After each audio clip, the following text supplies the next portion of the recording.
We didn't meet to start the forum. We met to talk about this itch that all of us had. We gathered in a restaurant in Silicon Valley. At least I think it was a restaurant. It might have been a bar. Partway into our lunch, we were all writing on the tablecloth and writing on the napkins. It's one of these classic moments where everybody's talking and throwing out ideas. And right at the center was this idea of a forward-facing gathering of social entrepreneurs and their allies and champions from all over the world. The field was about to take off. It needed an identity and it needed a structure.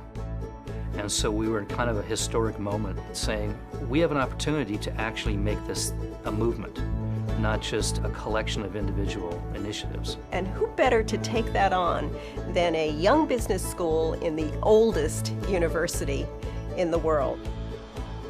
No one was more surprised and delighted when 400 people showed up from all over the world. At that time, the word social entrepreneurship wasn't very common. I'm like, what am I, a social entrepreneur? What is that? Business wants to capture a market. Social entrepreneur wants to change the world. The social entrepreneurs are the innovators, they're the inventors, they're the explorers, if you will. Solving societal problems with the discipline, the drive, and the disruption of an entrepreneur.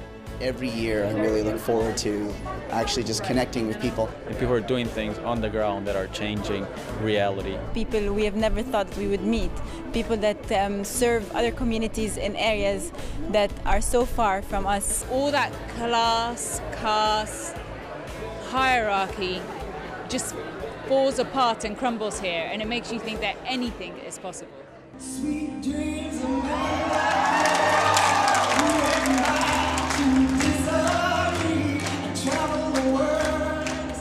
One of the classic things that entrepreneurs will tell you in any sphere, in any part of the world, is it's a very lonely business. So it was an explicit part of our intention to make social entrepreneurs feel less lonely. I'm based in Cambodia. Cambodia is far, far, far away from everything. So coming to the forum is a time where I'm actually not isolated anymore.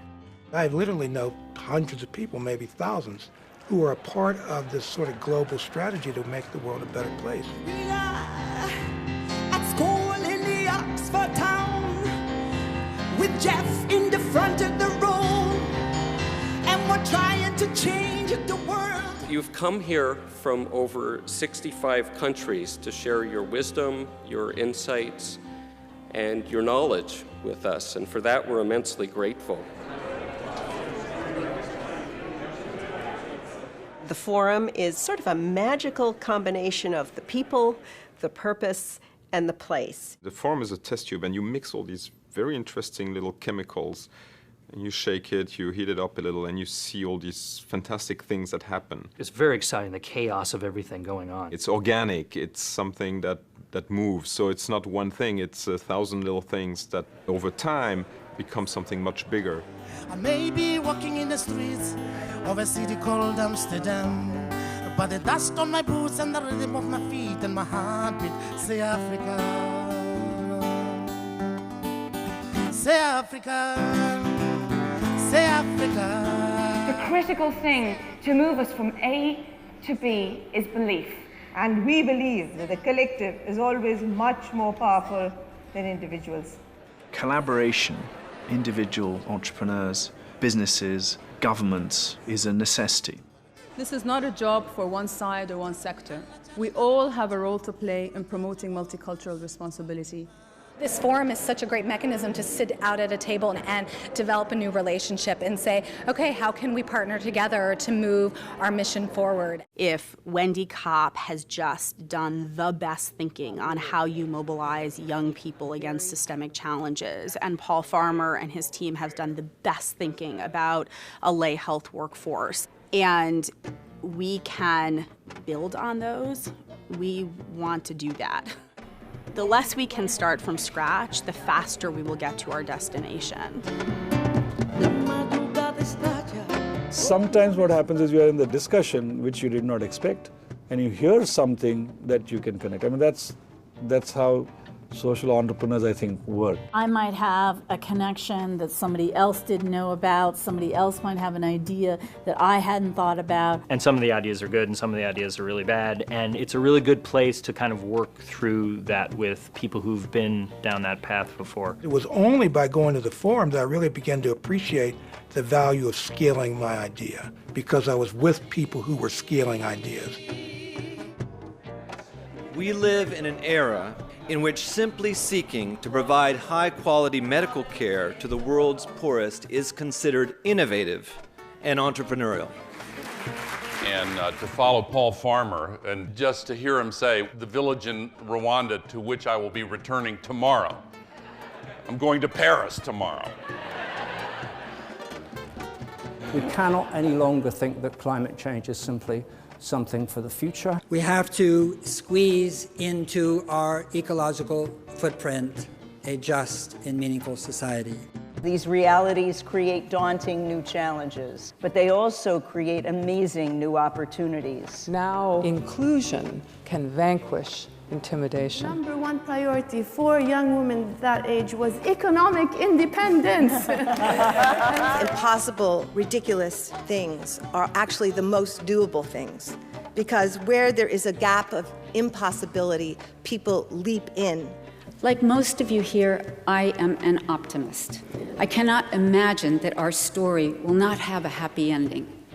We are made for compassion. We're made for caring. If we imagine, it will happen. If we don't imagine, it will never happen. Social entrepreneurs are indeed the hope of our future world.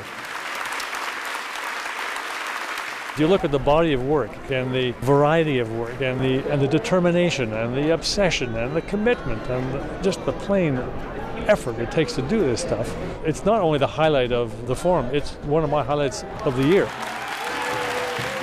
When Archbishop Tutu was dancing in the front row and Peter Gabriel was singing anti-apartheid liberation song, that's got to be a peak experience for anybody in the world.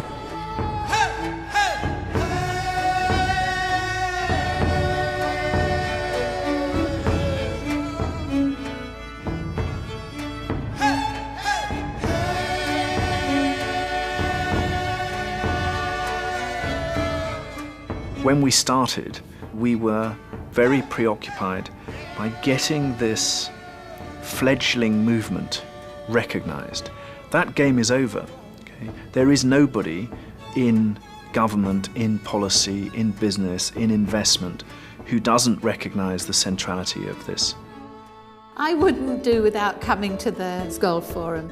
Our impact wouldn't be half of what it is now. We wouldn't be reaching 10 million people. We wouldn't be able to work with government in the way we have. We wouldn't have been able to come up with new financial and operational models. And I think that if we're any kind of example, multiply that by the number of social entrepreneurs here, and we're making a big change in the world.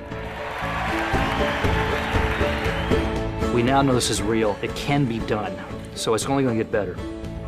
For the forum community, I think the only limitation we should acknowledge is the limitations of our collective talents and abilities. And between us, I don't think there is a limitation.